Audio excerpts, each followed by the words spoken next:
पण पाहू शकतो गणेश नाईकांच्या बालेकिल्ल्यातच शिंदेची रॅली सुरू आहे। एकनाथ शिंदे स्वतः या रॅलीत सहभागी झाल्याचं आपण पाहू शकतो। एकनाथ शिंदे आणि त्या विभागातले उमेदवारही सध्या प्रचाराच्या रॅलीत आहेत। गणेश नाईकांचा बालेकिल्ला नवी मुंबई, एकनाथ शिंदेंचा प्रचार सुरू आहे।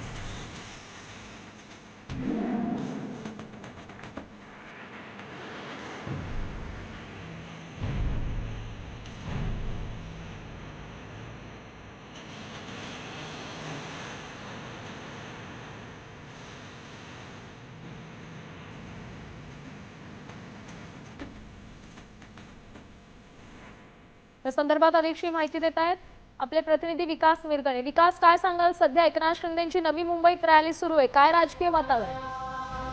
राज्याचे उपमुख्यमंत्री एकनाथ शिंदे नवी मुंबई शहरामध्ये दाखल झालेल्या रॅली जी आहे ते बेलापूर मतदारसंघामध्ये आयोजित करण्यात आलेली।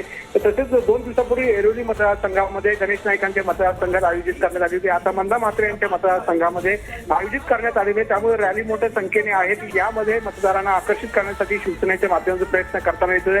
गणेश नाईकांना शह देण्यासाठी, ज्या पद्धतीने गणेश नाईकांना शह देण्यासाठी एकनाथ शिंदे मैदानात उतरलेले, त्यामुळे शिवसेनेची सत्ता यावी, महापौर व्हावं याच दृष्टीने जे आहेत एकनाथ शिंदे मैदानात उतरलेले आहे। त्यामुळे कसल्या परिस्थितीत शिवसेनेचा महापौर झाला पाहिजे याच भूमिकेत एकनाथ शिंदे मैदानात उतरले दिसून आले।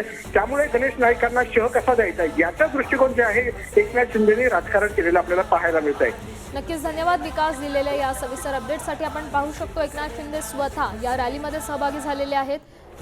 गणेश नाईकांचा बालेकिल्ला नवी मुंबईत एकनाथ शिंदेची रॅली सुरू आहे। मोठ्या प्रमाणात घोषणाबाजी करण्यात आली।